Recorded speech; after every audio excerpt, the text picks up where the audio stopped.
Você já viu que saiu o concurso para o Cefaz Minas Gerais? Secretaria de Estado de Fazenda de Minas Gerais? Edital publicado. Você já tinha visto?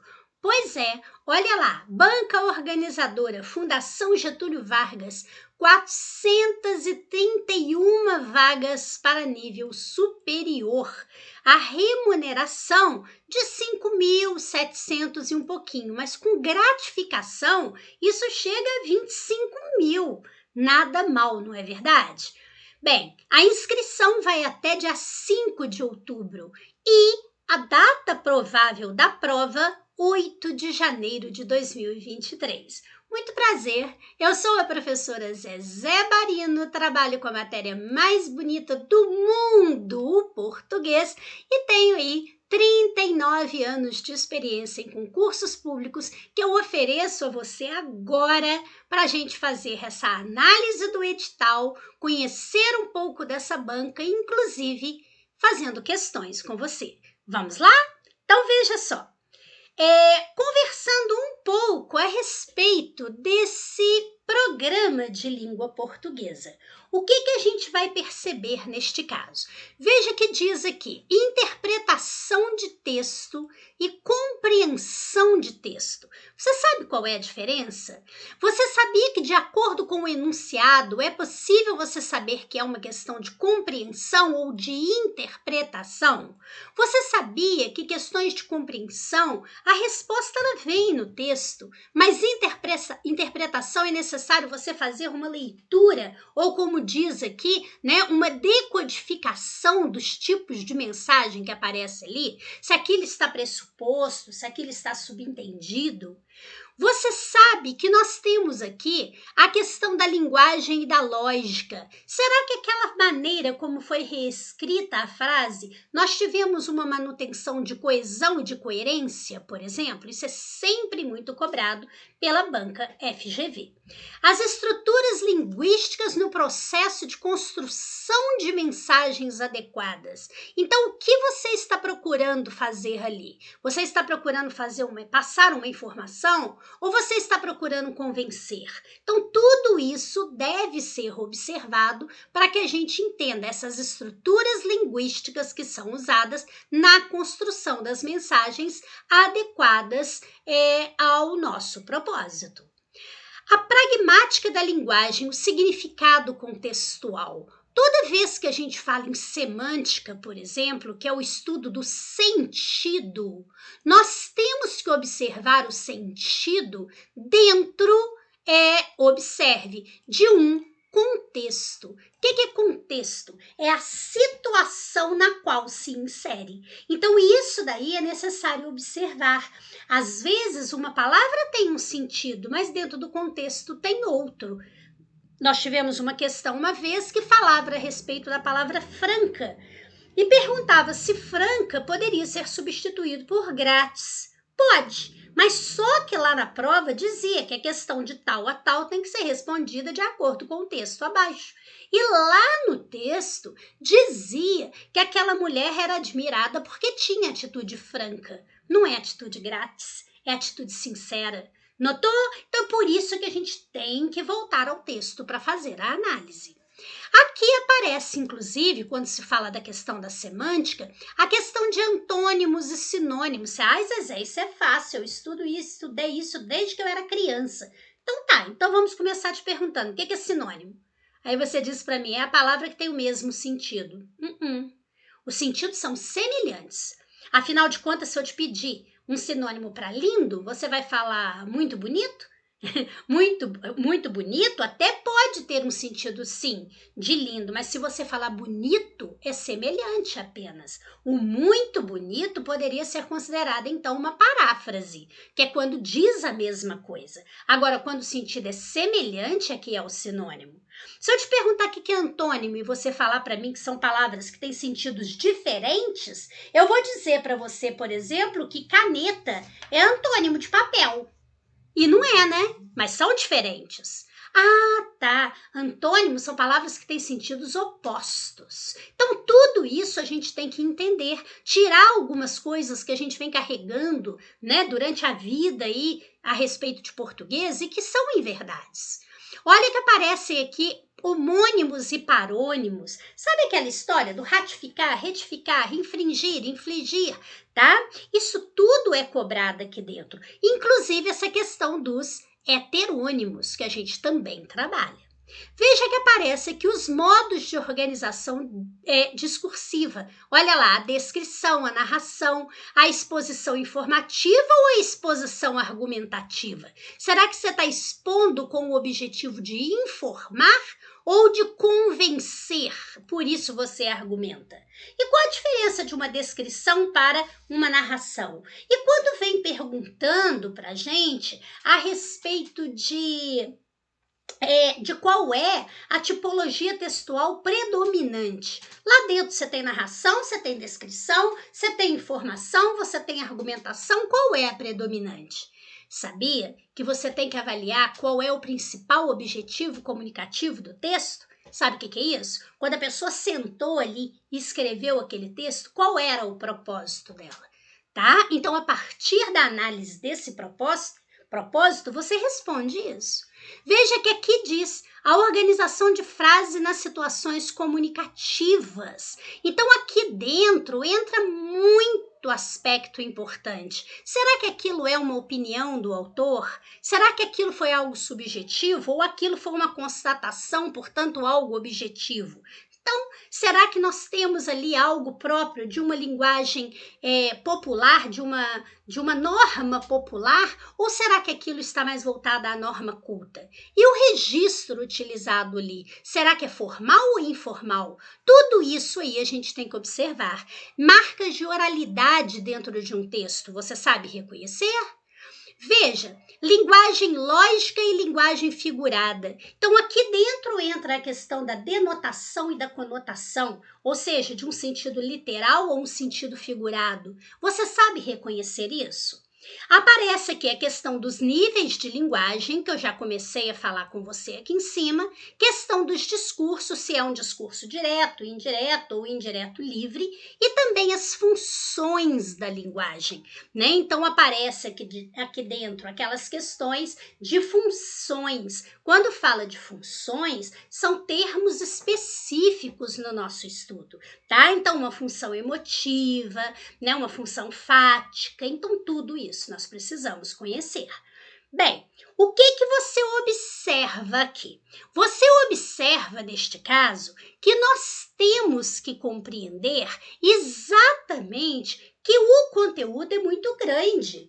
Aí você diz, ué, Zezé, mas não cai gramática, não? Sim, a gramática ela está embutida aí dentro. A parte da morfologia está embutida aí dentro. A parte da sintaxe está embutida aí dentro. Como assim? Olha, por exemplo, quando fala em níveis de linguagem, se você estiver usando uma norma popular, você não tem, né, que ter essa obediência àquilo que foi pré-determinado pela gramática. Mas quando se fala em norma culta e a prova pede a norma culta, você tem que obedecer concordância, você tem que obedecer regência, a pontuação, a questão da crase, a questão de emprego de verbos e muito mais. A questão da ortografia, do novo acordo ortográfico, tudo isso aparece aí dentro pra gente. Então, veja que a banca FGV é uma banca que tem uma maneira muito particular de fazer a sua prova. Numa mesma questão, ela envolve vários aspectos. Não basta você pegar uma gramática e ficar lendo a gramática inteira. Você tem que conhecer a prova da banca FGV e você tem que saber como fazer essa prova. Não é uma banca leve, uma banca tranquila. Você tem que praticar, você tem que fazer os exercícios dessa banca, certo? Bem, o que ocorre aqui? É óbvio que a gente tem que saber português para poder te ajudar, né? 39 anos de experiência, eu acho que já prova isso. E o fato também de eu ter um mestrado em letras, isso me faz aí conhecer muito bem o que é que eles estão falando aqui, e também a experiência no magistério me faz conhecer muito bem essa banca. E é isso que eu quero oferecer para você, tá? Eu quero mostrar para você que eu tenho um curso de português em questões comentadas da banca FGV.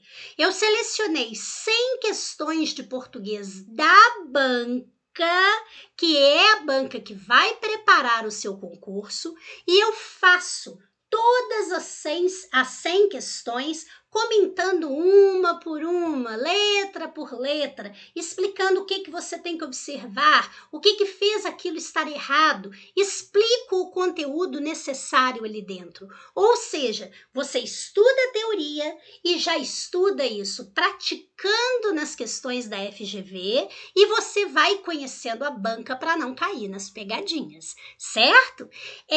Observe um detalhe muito importante aqui dentro, é que todas as questões são da banca FGV. Você terá acesso a esse material antes, você faz, por exemplo, a primeira prova, depois que você fizer a primeira prova, você assiste a aula, eu explicando questão por questão, como se eu estivesse sentada aí do seu lado explicando para você. Bom, não é? Pois é. Olha só. Para você conhecer um pouquinho da banca, se você não conhece, eu selecionei aqui, ó, esta questão de 2022 do TJ, tá? Para analista judiciário, serviço social, uma questão de curso superior. Então, o que a gente vai observar neste caso aqui? Aparece para a gente dizendo: chegaram todos atrasados. Além disso, não trouxeram as encomendas. Nessa frase, aparece o conector além disso, com um valor de adição. A frase abaixo, em que não há um conector com o mesmo valor aditivo, o que é um conector? É aquele que serve para fazer uma conexão. Então, pode ser uma conjunção, pode ser uma preposição, pode ser, por exemplo, um pronome relativo. Um pronome demonstrativo consegue fazer isso, mas basicamente, conjunção, preposição e pronome relativo. Bem, o além disso indica adição, quer dizer, é o mesmo que e. Olha lá, chegaram todos atrasados e não trouxeram as encomendas. Então, você nota que eu estou somando duas ações, chegar atrasado e não trazer as encomendas. Bem, eu também coloco material de apoio e você terá um PDF de conjunções, de preposição, que é um PDF assim, que ajuda muito, né, na hora de fazer as questões. Mas como eu disse, o além de, que tem o sentido aqui de e, que tem o sentido de mas também, atenção, mas sozinho indica oposição, adversidade, mas o mas também junto, isso indica a adição. Chegaram todos atrasados, mas também não trouxeram as encomendas.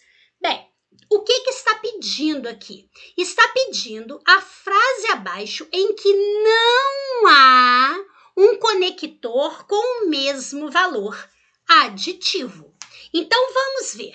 Nós temos aqui o seguinte: além de usar máscara, os passageiros dos ônibus deviam estar mais separados uns dos outros. Então, aqui apareceu além de, ou seja, os passageiros dos ônibus deviam estar mais separados uns dos outros e usar máscaras. Então, nós temos aqui um valor de adição. Eu quero onde não há valor de adição.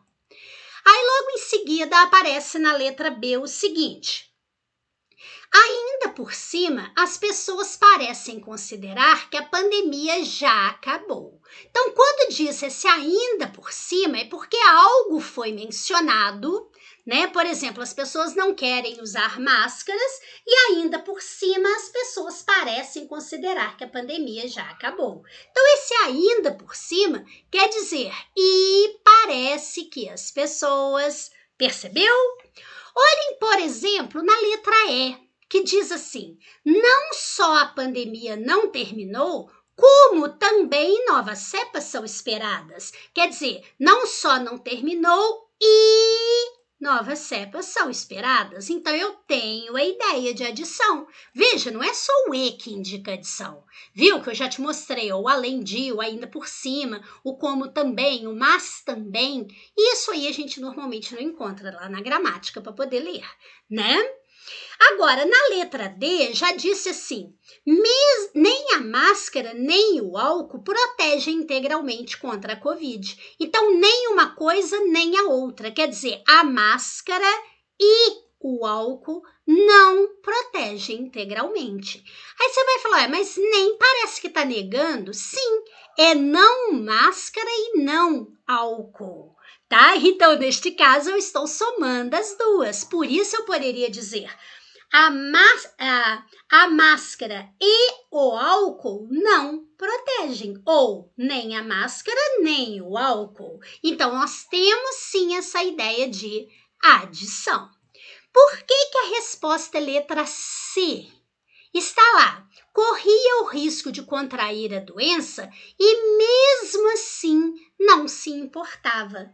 Bem, aqui eu até tenho esse E, mas eu quero dizer, na verdade, o seguinte: corria o risco de contrair a doença, mas não se importava. Então, na verdade, aqui eu tenho uma ideia de oposição, seria adversidade, que a banca chama hora de adversidade, hora de oposição, hora de antagonismo, hora de contrariedade, contraste. Sim, olha só, corria risco de contrair a doença, não se importava, são ideias o quê? Opostas. Então, não é valor de adição.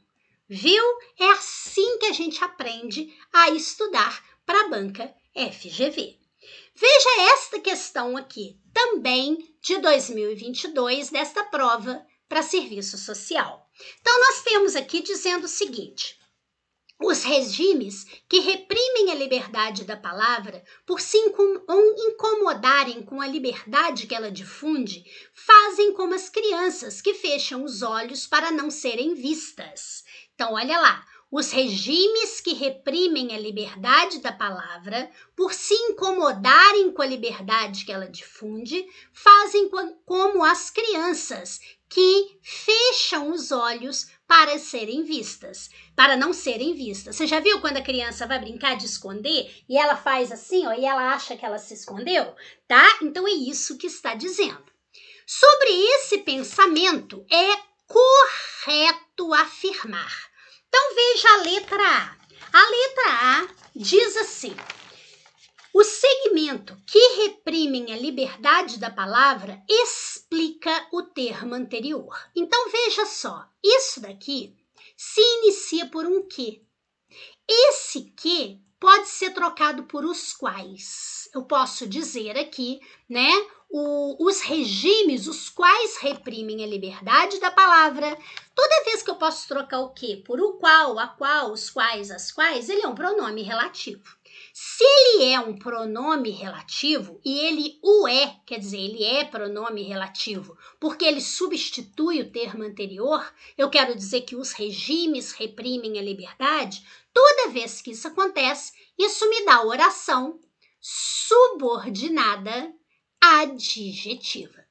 A oração só pode ser oração subordinada adjetiva, tá vendo? Então, para ser adjetiva, tem que ter claro ou oculto esse pronome relativo. Bem, a oração subordinada adjetiva, ela pode ser explicativa, quando está explicando o termo anterior, ou ela pode ser restritiva.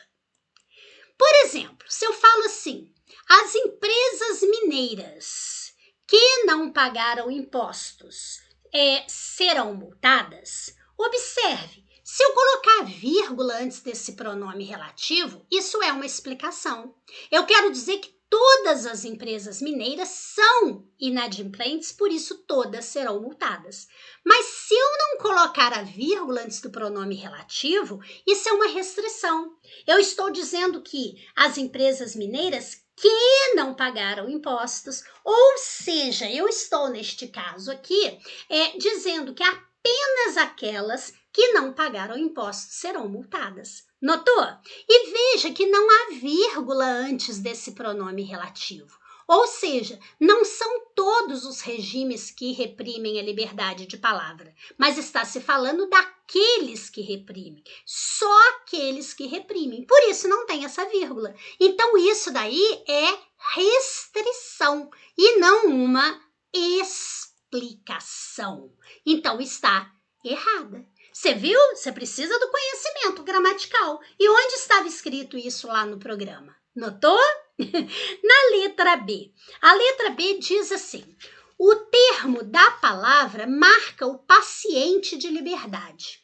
Veja só, os regimes que reprimem a liberdade da palavra.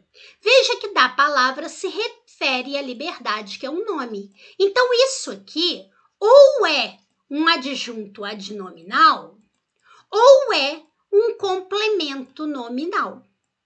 Certo?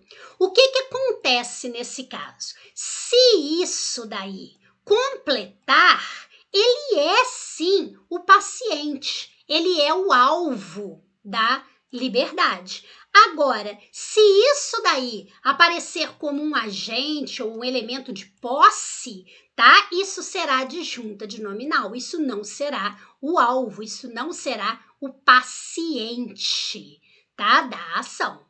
Então, do nome. Então, nesse caso, se eu dissesse os regimes que reprimem a liberdade, você consegue compreender isso. Você percebe que a palavra aí não é a palavra que dá a liberdade, não é verdade? Então, ele não é o quê? Paciente, certo? Isso não é paciente. O da palavra aí é uma adjunta de nominal, marcando esse valor, né, de posse, de agente. A liberdade dela, a palavra que é livre, é isso que se quer dizer neste caso. Então, está incorreta. Já a letra C diz assim: por se incomodarem com a liberdade que ela difunde, indica consequência da repressão da liberdade da palavra. Lembre-se, causa acontece antes, consequência acontece depois. Então, eu falo, por exemplo, assim: quebrei a perna, estou de atestado médico. Então, quebrar a perna foi a causa e eu estou de atestado médico é a consequência. Eu caí é a causa. Quebrei a perna, virou consequência. Então, veja que vai depender da frase que eu estou analisando, né? Eu estudei no Paulo França Concursos e passei no concurso, né, da prova da FGV. Pronto, então você estudou é a causa de você ter passado, que foi a consequência. Quando aqui diz pra gente, né, o por, que tá mostrando, o por, que ela difunde, né, por se incomodarem com a liberdade que ela difunde. Então veja que incomodar com a liberdade que ela difunde é a causa dos regimes reprimirem a liberdade da palavra e não a consequência. Mas está escrito depois, não é porque está escrito depois. Eu posso muito bem falar para você, quebrei a perna porque caí, né? Então a consequência está na frente, a causa está depois. Não é a ordem que mostra isso. Você nota, então, que quando fala que o por se incomodarem, quer dizer, porque se incomodam, já que se incomodam, visto que incomodam, que são conjunções que indicam causa e não consequência. Então, também está errada. Já a letra D diz assim: a comparação com as crianças marca uma atitude infantil dos regimes citados. O problema não é ser infantil. Olha lá, os regimes que reprimem a liberdade da palavra por se incomodarem com a liberdade que ela difunde, fazem como as crianças, que fecham os olhos para não serem vistas. Não é que isso seja uma atitude infantil. Isso daí mostra como é, apesar de se usar a questão da criança, que é uma coisa absurda, né? Chega a ser irracional. Você se fecha seus olhos para você se esconder. Então, nesse caso, não é a questão de ser infantil, é por ser uma atitude absurda, uma atitude irracional, tá? E isso daí vem, então, como correto na letra E, que se você entendeu a D, você acerta, você marca E. Que fecham os olhos para não serem vistas, mostra uma ação claramente irracional. Ou seja, os regimes que reprimem a liberdade da palavra porque acham, né, porque se incomodam com a liberdade que ela difunde, isso daí é a mesma coisa que fechar os olhos para esconder, né, da outra pessoa, os próprios olhos para esconder de outra pessoa. Viu? Viu quanta coisa a gente aprendeu em 2 questões? Agora imagine em 100, tá?